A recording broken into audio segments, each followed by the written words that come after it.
지난주에는 관악산을 다니는 그 날다람쥐 할머님 이야기를 하면서 그 할머니와 달리 저는 무릎에 무리가 조금 와서 요즘은 다니지 않는다는 말씀을 드렸습니다. 그래서 헬스장을 다니고 있습니다. 등록한 후 몇 개월간 일주일에 서너 번 약 1시간 30분 정도 운동했습니다. 군대에 있는 동안 열심히 웨이트하고 뜀박질 했던 기억이 났습니다. 그래서 몸에 자극이 팍팍 오도록 나름 중량을 높여서 들고 밀고 당겼습니다. 그런데 두어 달 하고 보니 왼손 엄지손가락 그리고 오른손 중지손가락 마디가 아팠습니다. 정형외과 다녀왔는데 아마도 안 하던 웨이트 운동 때문일 거라고 그렇게 했습니다. 그때부터 이제 유산소 운동 위주로 했습니다. 그렇게 두어 달이 또 지났습니다. 이제는 오른쪽 어깨 부분이 어디에 부딪힌 듯 막 아픕니다. 많이 아픈 것은 아니어서 그냥 있었는데 근데 통증이 없어지지가 않습니다. 그래서 며칠 전에 또 정형외과 갔다 왔습니다. 역시 웨이트 운동 때문에 인대가 약간 무리가 간 것 같다 그렇게 말을 했습니다. 이제는 아예 웨이트 운동은 하지 않고 걷고 뛰기만 합니다. 무리하면 무릎 인대 때문에 또 병원 가야 될 것 같아서 일주일에 2번 정도만 갑니다. 아파서 병원에 가는 일이 드문 제가 손가락 어깨 통증으로 몇 개월 사이에 정형외과 2번 갔다 왔습니다. 2번 동안 여러 컷의 엑스레이 사진을 찍었습니다. 몸을 발가벗기고 때를 밀고 밀어도 볼 수 없는 뼈들이 보입니다. 척추뼈, 갈비뼈, 쇄골뼈, 견갑골, 손가락 마디마디뼈 그대로 드러납니다. 뼈를 감추고 싶어도 엑스레이 앞에서는 도저히 감출 수가 없습니다. 그 뼈에 의해서 의사가 정확히 판단하고 분석해서 처방을 합니다. 판독을 잘할수록 명의이고 명의일수록 또 정확한 처방을 할 수 있을 것입니다. 오늘도 오늘 본문의 배경이 되는 내용들 그리고 설명을 위해서 필요한 내용들을 미리 확인을 하려고 합니다. 본문과 어떤 관련이 있을지를 생각하면서 집중하시면 좋겠습니다. 미리 확인하는 것은 본문을 더 간략하게 설명할 수 있게 만들고 또 더 잘 이해할 수 있게 만들어줍니다. 성경 말씀이 앞뒤 어떻게 신구약 어떻게 그렇게 논리적으로 잘 연결되어 있는지도 확인할 수 있게 될 것입니다. 본문은 표시해 두시고 열왕기상 16장으로 일단 가겠습니다. 오늘 본문에 자칭 선지자라 하는 여자 이세벨이 등장하는데 이세벨이 어떤 여자였는지를 먼저 확인하려고 합니다. 구약성경 543페이지 열왕기상 16장으로 갑니다. 29절에서 33절을 보십시오. 열왕기상 16장 29절에서 33절. 아합이 북이스라엘의 왕이 되었습니다. 아합은 북이스라엘의 악명 높은 1, 2, 3 중에 한 명, 거의 탑급입니다. 악한 통치를 합니다. 그 아합이 이방 시돈의 공주 이세벨을 아내로 맞이합니다. 이세벨은 바알을 섬기는 여자입니다. 왕비 이세벨이 이스라엘을 바알과 아세라 우상으로 가득 채우려고 합니다. 이세벨의 뜻대로 아합과 이스라엘이 이세벨과 이세벨이 섬기는 우상들을 용납합니다. 악한 왕 아합이 우상 숭배자 이세벨을 등에 업었습니다. 그야말로 설상가상입니다. 17장 1절 보십시오. 하나님의 사람 엘리야가 등장해서 아합에게 말합니다. 아합과 이세벨의 죄로 인해서 수년 동안 비가 오지 않을 것이다. 이것은 경고임과 동시에 하나님께서 주시는 회개의 기회입니다. 그러나 아합도 이세벨도 회개하지 않습니다. 엘리야의 선포대로 가뭄이 오랫동안 계속됩니다. 18장 38절 보십시오. 18장 38절. 엘리야와 이세벨이 지원하는 우상 숭배자들이 갈멜산에서 대결을 벌였습니다. 바알 숭배자들이 몸을 상하게 하면서 기도할지라도 바알은 응답하지 못했지만 하나님께서는 엘리야가 쌓은 제단을 불로 태우면서 응답하셨습니다. 이 장면 또한 경고와 함께 아합과 이세벨에게 회개의 기회를 주는 것입니다. 18장 46절 보십시오. 엘리야가 기도하자 3년 6개월 동안 비가 오지 않았던 하늘에서 억수 같은 비가 쏟아집니다. 이것 역시 아합과 이세벨에게 여호와만이 하나님이심을 깨닫게 하며 회개의 기회를 주시는 것입니다. 그러나 아합과 이세벨은 회개하지 않습니다. 19장 2절 보십시오. 회개는커녕 엘리야 네 놈을 내가 반드시 죽인다. 왕비 이세벨이 칼을 갑니다. 이제 21장으로 가서 1절에서 16절 보십시오. 21장 1절에서 16절. 이세벨이 나봇의 포도원을 악하고 잔인하게 빼앗은 장면이 기록되어 있습니다. 21장 17절에서 26절. 나봇의 포도원을 빼앗은 일은 이들 부부가 지은 죄 중에 한 예일 뿐입니다. 하나님께서 엘리야를 통해서 회개하지 않는 그들이 맞이할 심판에 대해 경고합니다. 이 경고 역시 회개의 기회를 주시는 것입니다. 27절에서 29절 보십시오. 근데 그 심판의 경고를 듣고 아합이 회개를 합니다. 하나님께서 아합의 회개를 보시고 아합에게 내려질 심판을 연기해 주십니다. 놀라운 일입니다. 아합처럼 악한 왕도 진심으로 회개할 때 용서함을 얻고 있습니다. 그렇습니다. 성경 전체에서 진실한 회개를 했을 때 용서받지 못한 사람은 단 한 명도 없습니다. 그러나 악녀 이세벨은 회개할 줄 모릅니다. 그 이세벨의 딸 아달랴에 대해서도 아실 것입니다. 아달랴가 남유다로 시집을 가는데 그 아달랴가 다윗 왕가를 아예 박살을 내놓는 이세벨의 딸 아달랴도 있습니다. 그 어머니의 그 딸 엄청난 모녀입니다. 이제 22장 29절 보십시오. 아합 왕이 전쟁터에서 죽는 장면이 기록되어 있습니다. 그렇다면 이세벨은 어떻게 될까요? 열왕기 하하 9장으로 갑니다.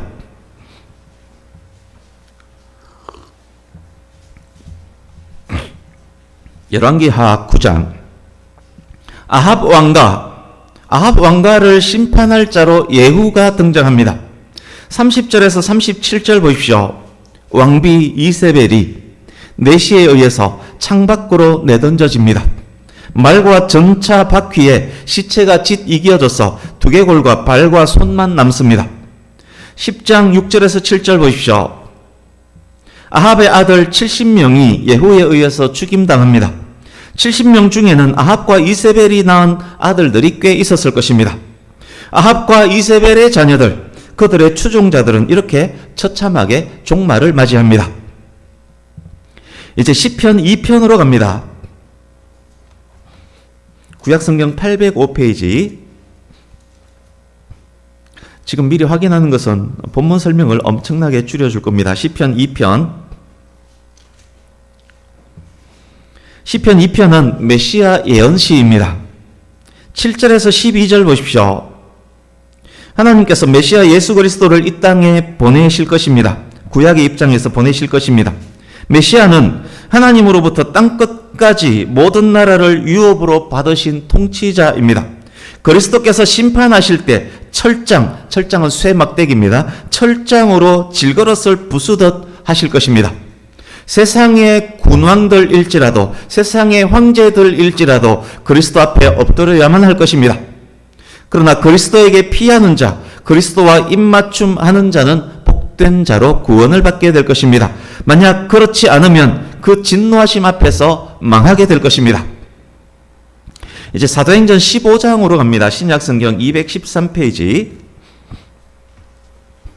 사도행전 15장.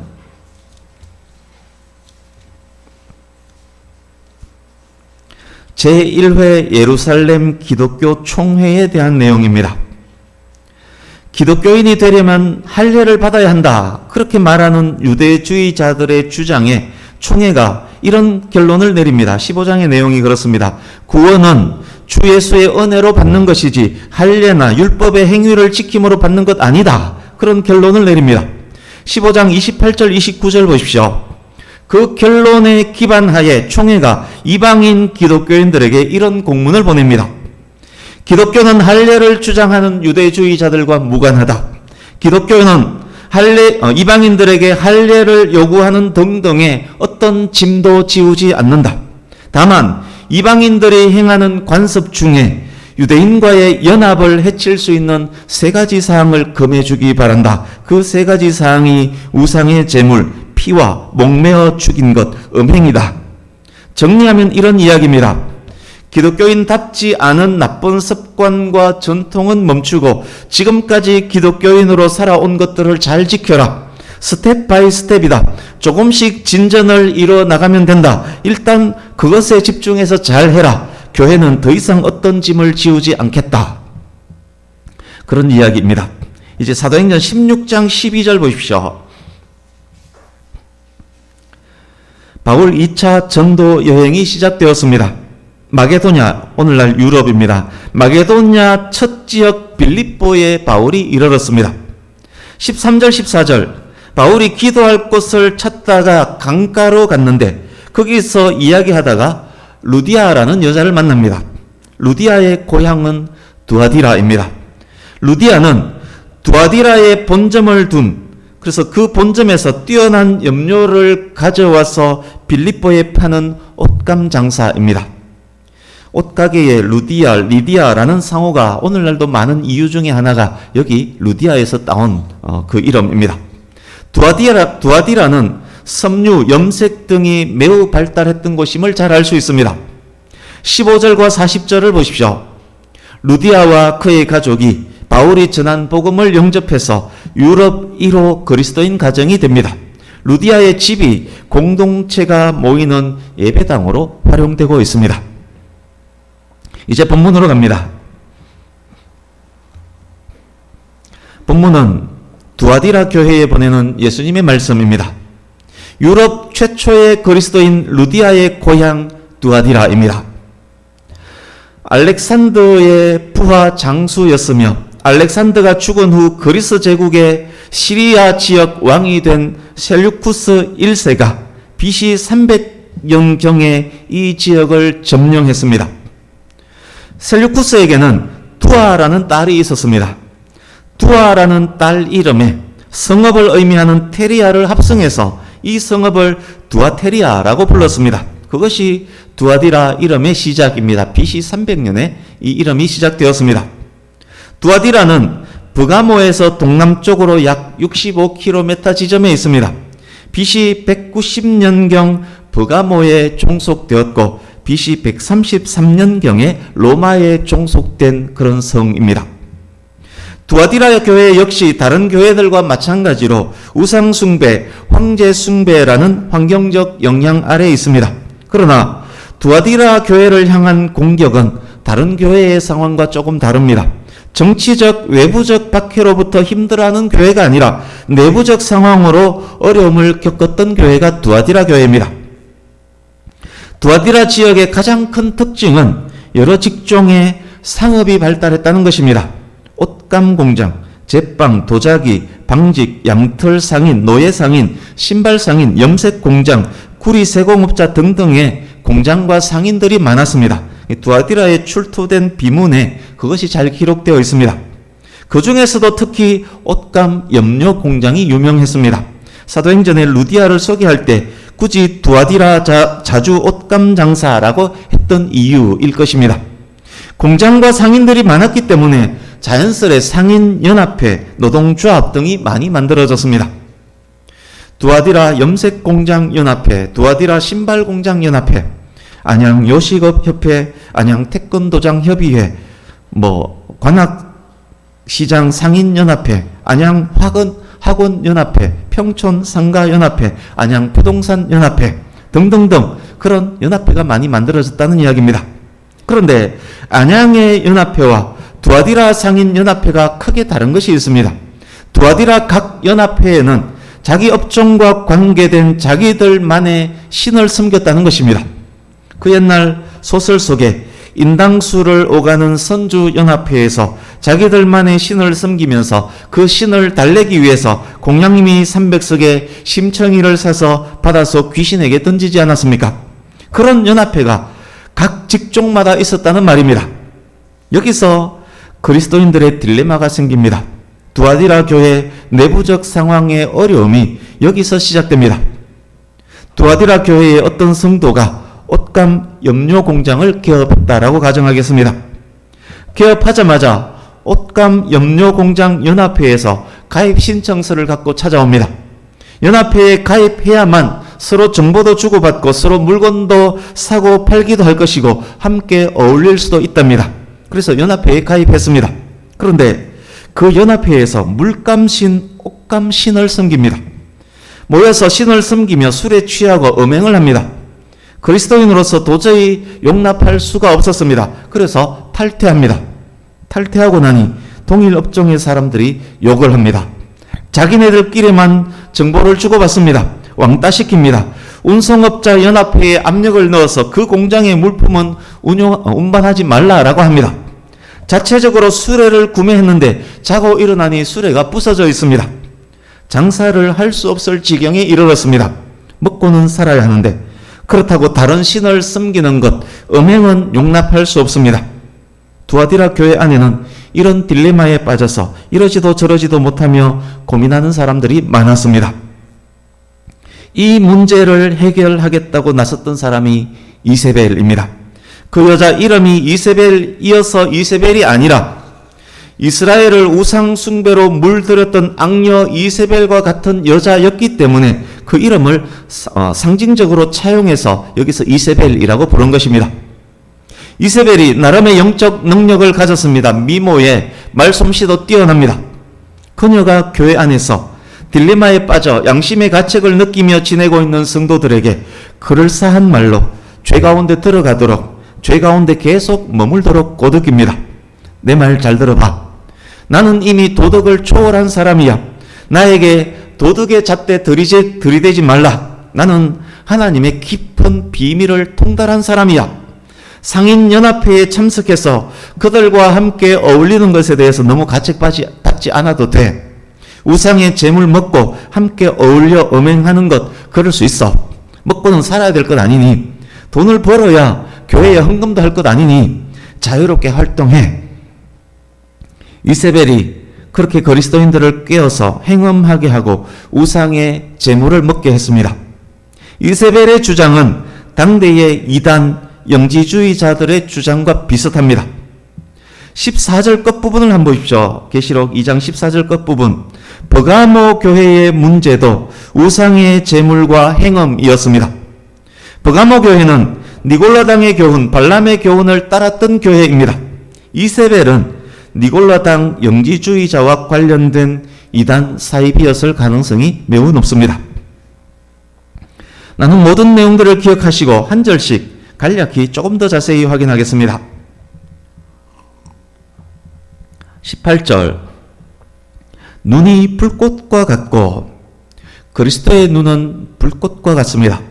그 앞에서 만물이 벌거벗은 것 같이 드러납니다. 엑스레이로는 뼈까지 볼 수 있지만 그리스도의 불꽃과 같은 눈은 뼈뿐만 아니라 마음 중심까지 보십니다. 동기와 의도까지 다 아십니다. 은밀한 죄, 부끄러운 죄, 알고 지은 죄, 모르고 지은 죄, 그리스도의 눈앞에는 그대로 다 드러납니다. 정확히 아시기에 그리스도의 처방 또한 정확합니다. 그 발이 빛난 주석과 같은, 이것은 무서운 심판을 상징합니다. 벌겋게 달아올라 이글거리는 주석과 같은 발로 막 밟는다고 생각을 해보십시오. 철장으로 만국을 질그릇 깨뜨리듯 심판하시는 그리스도의 모습이 여기에 반영되어 있습니다. 하나님의 아들, 두아디라 지역에서 섬겼던 주신은 제우스의 아들이라고 말해지는 아폴로입니다. 아폴로입니다. 또한 자신을 신이라 주장하는 도미티아누스 당시 황제가 자기 아들도 신격화하기 위해서 동전을 제조했는데 그 동전 안에는 별 위에 앉은 자기 아들의 형상을 새겼습니다. 그러나 아폴로도 도미티아누스의 아들도 하나님의 아들이 아닙니다. 오직 예수 그리스도만이 하나님의 아들이십니다. 그것을 여기서 강조하고 있습니다. 이러시되 그 예수님께서 두아디라 교회를 향해서 말씀합니다. 19절. 두아디라 교회를 향한 예수님의 칭찬입니다. 내 사업으로 번역된 원어는 일, 행위를 의미하는 단어입니다. 사업은 이어지는 사랑, 믿음, 섬김, 인내 전부를 포괄하는 단어입니다.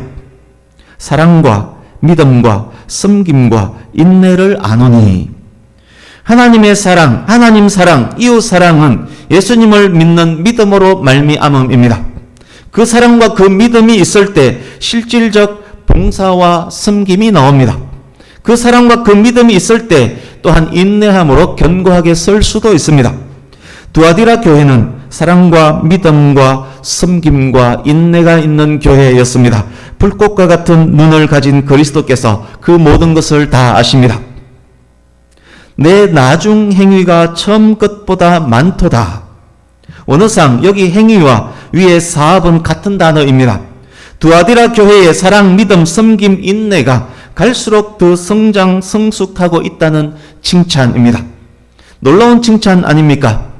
전통 있고 7교회 중 가장 큰 교회였던 에베소 교회는 처음 사랑과 처음 행위를 잃음으로, 즉 사랑과 행위가 점점 쇠퇴해감으로 책망을 받았습니다. 그런데 객관적으로 가장 초라한 두아디라 교회에는 처음보다 더 커지고 있는 사랑과 행위로 말미암아 칭찬받고 있습니다.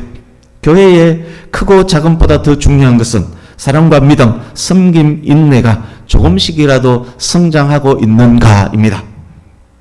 20절, 이제 두아디라 교회를 향한 책망이 시작됩니다. 두아디라 교회가 자칭 선지자라 하는 여자 이세벨을 용납했습니다. 에베소 교회처럼 테스트까지 해서 축출해야 했었지만 용납했습니다. 용납하니까 슬금슬금 교회 깊은 곳까지 들어옵니다. 그 옛날 바알 우상을 이스라엘 안으로 들여와서 부흥시키려 했었던 이세벨처럼 성도들을 꿰입니다. 조용히 교회로 들어와서 영향력을 높이면서 산 옮기기 하기 위해서 성도들을 꿰는 사이비 신천지와 비슷합니다. 꿰다로 번역된 원어는 길을 잃게 하다라는 의미입니다. 계시록 전반에 하나님을 배반하도록 유도하는 사탄의 행동 묘사할 때 사용되었던 단어입니다. 이단 사이비의 배후에는 항상 그렇게 사탄이 있는 것입니다. 이세벨의 활동으로 순수한 기독교 교리에 꾸정물이 섞였습니다. 종교 혼합, 종교 다원화가 됩니다. 우상 숭배를 조장합니다. 도덕 폐기를 주장합니다. 세상과 결탁함에 양심의 가책을 느낄 필요가 없다라고 주장합니다. 적지 않은 성도가 이세벨 말에 영향을 받습니다. 발람이 놓은 걸림돌에 이스라엘이 넘어진 것처럼 걸려서 넘어집니다. 신앙을 지키는 것과 먹고 사는 것 사이에서 갈등하던 사람에게 이세벨의 유혹은 마치 시원한 생수처럼 다가옵니다. 협회에 나가서 함께 우상을 숭배하고 행음합니다. 인당수 바다에 심창이가 뛰어내릴 때 북치며 장구치며 함께 춤을 춥니다. 21절, 과거 하나님께서 엘리야를 통해서 이세벨에게 여러 번 경고와 회개의 기회를 주셨던 것처럼 여러 방법으로 여러 번 경고와 동시에 회개의 기회를 주셨습니다. 그러나 이세벨처럼, 그 이세벨처럼 이 이세벨 역시 회개하고자 하지 않습니다. 22절, 23절, 이 행위가 계속되면 결국 어떻게 되겠습니까? 그 이세벨의 결말을 우리가 이미 확인했습니다. 창밖으로 내던져져서 전차와 말에 밟혀 시체마저 사라졌습니다. 그의 자식들까지 모두 죽음에 이르렀습니다. 두아디라의 이세벨과 그의 추종자들이 계속 회개하지 않으면 어떻게 될까요? 내가 그를 침상에 던질 것이요. 침상으로 번역된 원어는 병든 사람의 침상을 가리킬 때 자주 사용되는 단어입니다. 육체의 유익과 즐거움을 위해서 노력하고 투자한 사람들에게 주어질 심판은 육체적인 것이 될 거라는 의미입니다. 육체의 즐거움을 위해서 알코올, 니코틴, 마약에 빠지면 결국 그 육체는 병드는 것과 같습니다. 질병으로 칠 것이라는 의미가 여기에 포함되어 있습니다. 그 질병은 종종 죽음에까지 이르게 할 것입니다. 모든 질병이 죄의 결과는 아니지만 죄의 결과로 오는 질병도 있다는 말씀입니다. 회개하지 않으면 큰 환난 가운데 던지고 또 내가 사망으로 그의 자녀를 죽이리니, 이미 이 모든 것을 역사 속 이세벨을 통해서 보여주셨습니다. 이세벨은 큰 환난을 당했고 그의 자녀들마저 죽음에 내던져졌습니다. 24절 25절입니다. 이세벨의 꼬임에 빠지지 않은 신실한 그리스도인들을 향한 권면입니다. 그 와중에서도 신실함과 진실함을 붙잡고 살아가는 성도들을 향한 예수님의 격려입니다. 이 교훈을 받지 아니하고 소위 사탄의 깊은 것을 알지 못하는 너희에게 말하노니, 영지주의자들은 자기들만이 하나님의 깊은 뜻을 안다라고 주장했습니다. 이렇게 말합니다. 우리 교회에 와야만 구원받는다. 내 말이 진짜다. 다른 목사들은 다 가짜다. 이단 사이비들의 주장은 항상 그러합니다. 이런 소리하는 교회와 목사는 100% 이단이고 사이비입니다. 그들 주장을 비웃기라도 하듯 예수님께서 말씀합니다. 그들은 하나님의 깊은 뜻은 전혀 모른다. 그들의 꾀는 말은 사탄의 깊은 뜻으로 유혹하는 말이다. 그들의 꾀임에 빠지지 않은 신실한 너희들에게 내가 말한다. 그리고 계속 말씀합니다. 다른 지모로 너희에게 지울 것은 없노라. 너희에게 있는 그것을 내가 올 때까지 굳게 잡으라. 예루살렘 기독교 제1회 총회 결과로 이방인 기독교인들에게 보냈던 공문의 내용과 상통하는 예수님의 말씀입니다. 그렇게 지금까지 했던 것처럼 사랑과 믿음과 섬김과 인내의 삶을 살면 된다. 그 삶을 계속해서 굳건하게 이어가라. 내가 올 때까지 그렇게 조금씩 성숙을 이루어가라. 내가 지금 너희들에게 바라는 것은 그것이 전부다. 다른 짐으로 너희에게 지우지 않겠다. 26절 29절입니다. 26절 29절 설명 전에 계시록 말씀 몇 곳을 미리 확인하겠습니다. 요한계시록 12장 5절 보십시오.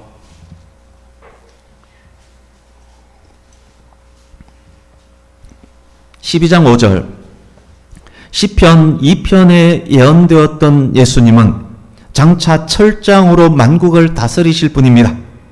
이제 19장 15절 보십시오.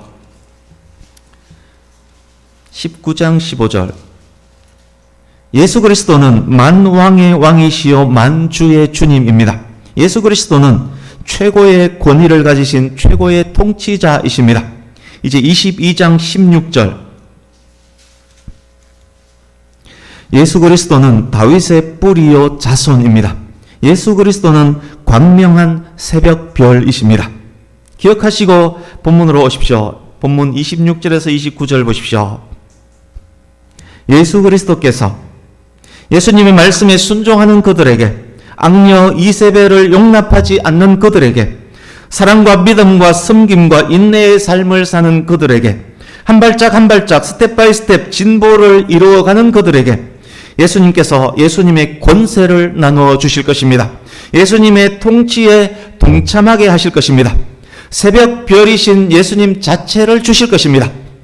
만국을 다스리는 권세, 26절에 만국을 다스리는 권세, 철장을 가지고 질그릇을 깨뜨리는 것과 같이 하시리라.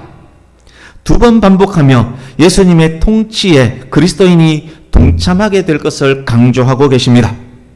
예수님께서 하나님으로부터 그 권세를 받으신 것처럼 예수님께서 예수님의 백성들에게 그 권세를 나누어 주실 것입니다. 귀 있는 자는 성령이 교회들에게 하시는 말씀을 들을지어다. 저와 여러분은 성령께서 교회들에게 하시는 이 말씀을 듣고 깨닫고 순종해야만 할 것입니다. 이제 세 가지만 짧게 정리하고 마치겠습니다. 첫째, 19절 보십시오. 두아디라 교회는 비록 작고 초라한 교회였지만 모든 학자가 두아디라 교회가 가장 작은 교회였다라고 그렇게 동의하고 있습니다. 비록 작고 초라한 교회였지만 처음보다 나중이 훌륭한 교회였습니다. 사랑하는 백양교회 성도님 여러분, 우리 교회도 그런 교회가 되기를 간절히 바랍니다. 10년이 되어도 여전히 개척교회 같은 자립하지 못하는 그런 교회가 아니라 10년 믿어도 여전히 초신자처럼 쉽게 상처 입고 쉽게 삐치고 섬기기보다는 섬김받기를 원하는 그런 성도가 아니라 신앙의 연륜이 1년 1년 더할수록 더욱 사랑과 믿음과 섬김과 인내가 자라는 그리스도께서 칭찬하시는 백양교회와 성도님 되시기를 간절히 바랍니다. 두 번째, 20절 보십시오. 두아디라 교회가 거짓 여선지자 이세벨을 용납했습니다. 그 결과 우상 숭배와 음행에 동참하고 말았습니다. 혹시 이것이 저와 여러분의 문제는 아닌지요? 매주일 예배에 참석하면서 성경 말씀도 읽고 기도도 하면서 누군가가 와서 자기 속에 있는 세상을 향한 그 마음을 살살 긁어줄 때 덥석 물어버리는 것은 아닌지요? 동료들과 어울리기 위해서, 사업상 손해보지 않기 위해서 그리스도인의 순수를 포기하며 사는 것은 아닌지요? 하늘나라보다 대한민국 안양에 사는 것이 더 중요해서 신앙의 본질에 타협하는 것은 아닌지요? 하나님을 향한 순수한 그 신앙의 구정물을 타버려서 이것도 저것도 아닌 그런 그리스도인이 되어가고 있는 것은 아닌지요? 만약 그렇다면 저와 여러분 또한 책망받고 있는 두아디라 교회 성도들과 같은 사람들인 것입니다. 그리스도께서 불꽃과 같은 눈으로 지켜보시고 또 다 아십니다. 그리고 처방전도 주십니다. 그 처방이 무엇입니까? 회개하라, 회개하라. 성경에서 회개해서 용서받지 못한 사람 한 사람도 없었음을 말씀드렸습니다. 악한 아합마저도 진실로 회개할 때 용서함 받았음을 확인했습니다. 회개할 그때가 가장 빠른 것입니다. 이제 세 번째, 찬양단 앞으로 넣으시면 되겠습니다. 24절 끝부분 보십시오. 24절 끝부분, 다른 짐으로 너희에게 지울 것은 없노라. 다른 짐으로 너희에게 지울 것은 없노라. 주어진 상황에서 어렵고 힘들지만 그래도 그리스도인으로 살려고 몸부림하는 성도들을 향해서 말씀합니다. 이렇게 말씀합니다. 많이 힘들지? 내가 더 큰 짐을 너희에게는 지우지 않겠다. 성장, 성숙이 필요하지만 과도한 목표, 과도한 훈련을 요구하지는 않는다. 나는 네가 처음부터 마라톤 완주에 도전하는 것 원치 않는다. 네가 할 수 있는 한도 내에서 더욱 그리스도인의 삶을 살아가기를 바란다. 지금 하고 있는 그 신실, 그 진실, 그 사랑, 그 믿음, 그 섬김, 그 인내를 꼭 붙잡고 꾸준히 노력하려무나. 여전히 불완전하지만 여기서 최선을 다하기 바란다. 그렇게 그리스도인의 정체성을 갖고 조금씩 성장, 성숙하기를 바란다. 여러분, 예수님은 혹독하게 몰아붙이면서 당장 큰 성과 내기를 원하는 분 아닙니다.